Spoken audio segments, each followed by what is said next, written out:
have dialogue, talk to each other. And therefore it's a great pleasure to be present today at the opening of the World Economic Forum on Europe and Central Asia. This meeting of the WEF will reinforce Vienna's tradition that I just have mentioned and described, a tradition as internationally accepted place for a global dialogue between different nations, religions, cultures, civilizations, etc. It's almost 20 years that the successor states of the former Soviet Union have gained full independence. For them, Austria's capital, Vienna, was one of the footholds in Europe when developing their own international profile. I would even say one of the first footholds in Europe.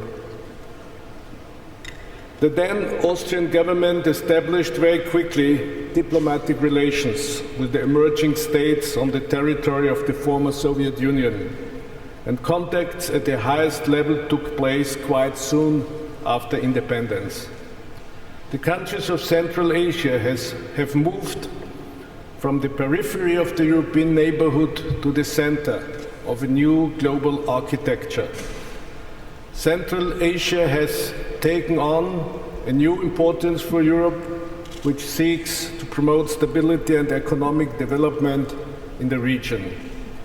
Connecting Central Asia with Europe is necessary to provide the region with access to markets and to help boost its prosperity. Austria's economic activities in the region, though limited in scope, I know that, have developed since, including investments in the health and energy sector. We want to extend our proven record of engagement in the Danube and wider Black Sea region. We are satisfied that the European Union strategy for the Danube region, which was an initiative of Romania and Austria, is now well underway as a European project. Synergies created by the EU strategy for the Danube region will benefit the whole region. The Danube strategy is the second macro-regional strategy after the Baltic Sea strategy, but it is the first, including also non-European member states. We look forward to the adoption of the European strategy for the Danube region in 2 weeks by the European Council under the presidency of Hungary. Distinguished guests, ladies and gentlemen, Central Asia has a key role to play in meeting global energy demand growth over the next decades. By bolstering Central Asian countries' oil and gas industry, it will be possible to spur wider economic integration and development. Our Prime Minister just has referred to that problems. I would like to highlight one particular important challenge, namely to put the emphasis on diversification strategies in order to enhance foreign investment and competitiveness. Among many other factors, a stable, reliable and predictable institutional framework as well as functioning state structures are keys to improving the conditions not only for foreign investors but also for domestic business actors and the population at large. I'm convinced that global governance structures have to be improved in order to accomplish one major goal: the equal sharing of the benefits of globalization. An economy moving beyond our control would create anxiety and mistrust in politics. International institutions have been established to shape the economic future of the regions. Finally, I would like to warn against the widely held misconception about competitiveness. There is no real choice between social protection on the one hand and competitiveness on the other. Economies that put a strong emphasis on social coherence equip people to adapt and thrive.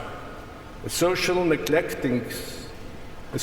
neglecting social protection is an insecure society, and insecure societies are near to unstable societies, and instability creates problems for democracy. So, I once again welcome you here in Austria, Vienna. I wish your discussions much success. I hope you feel well here, and I hope you will take home with you good impressions from this meeting and from your host country. Thank you very much.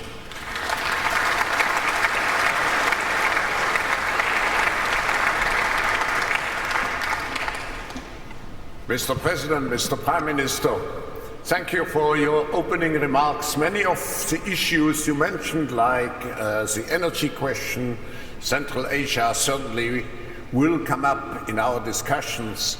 And I couldn't imagine a place which is more inspirational compared to where we are here in Vienna.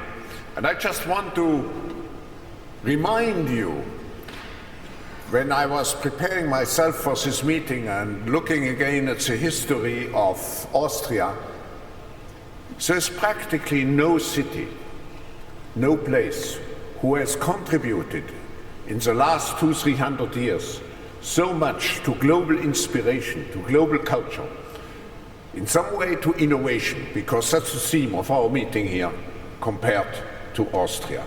Just think of all the musicians. Musician is innovation. So let's play the orchestra on the script of Amadeus Mozart, which means let's be innovative but harmonious during the next 2 days. Thank you.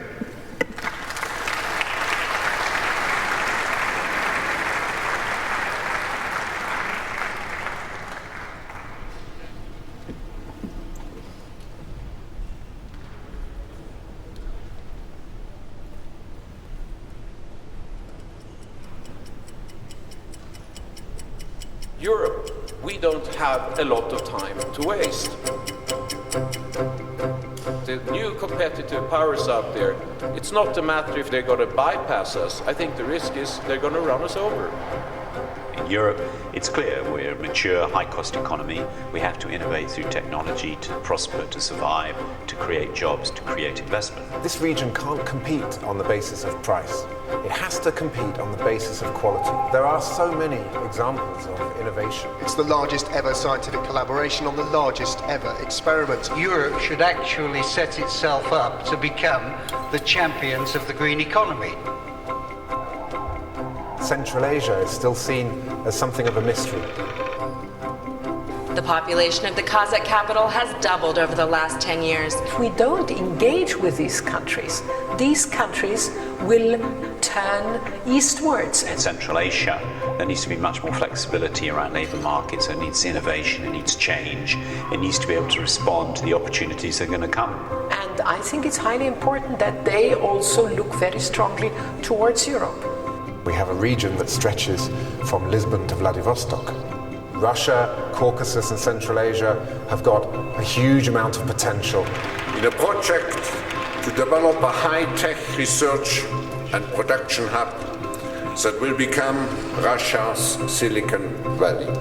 The European Union is still the world's largest trading bloc, the world's largest integrated market. But if you look at where Europe and Central Asia stand, you can see the opportunities. How can we actually create a fusion of Europe and Central Asia?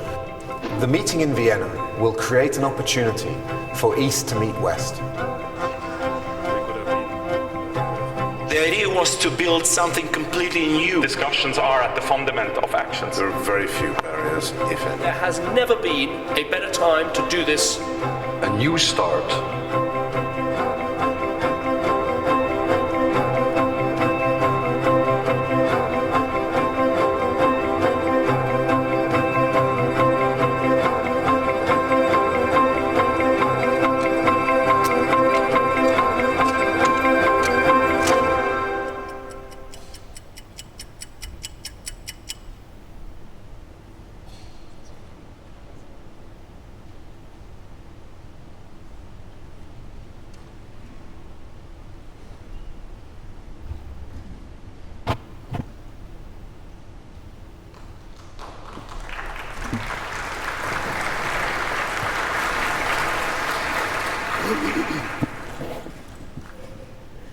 Ladies and gentlemen, we come to our opening session, and I have the great pleasure to welcome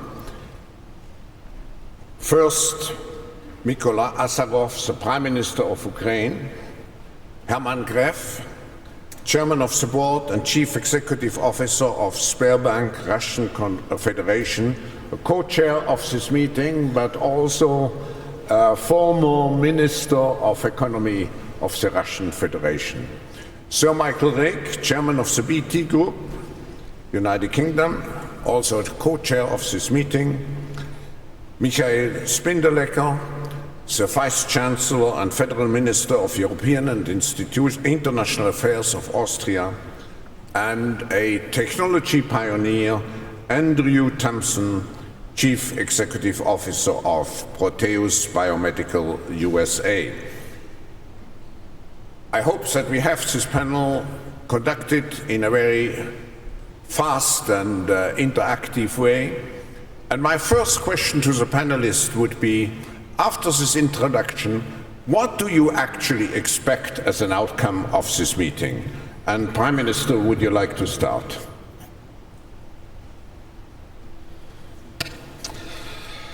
Я услышал, спасибо за предоставленное слово. Я услышал очень интересное приветствие со стороны господина президента федерального и господина канцлера. И один очень интересный тезис, он так, правильно говоря, мне запомнился. Это стабильность и экономическое развитие. Мы на примере своей страны очень хорошо знаем, как политическая нестабильность помешала нам за последние 20 лет провести экономические реформы, обеспечить рост благосостояния наших людей и ускоренные темпы экономического развития. И сейчас, проводя реформы, мы очень четко отдаем себе отчет, что реформы достаточно болезненно воспринимаются нашими людьми и приводят к нестабильности. Ну, например, пенсионная реформа, которая связана, например, с повышением пенсионного возраста для наших людей. Несмотря на наши старания и усилия сделать ее мягкой, тем не менее, она большинством людей воспринимается с опасением. А это значит, это провоцирует нестабильность. Как найти баланс между стабильностью и необходимостью проведения реформ? Пример Австрии очень показателен. Здесь, в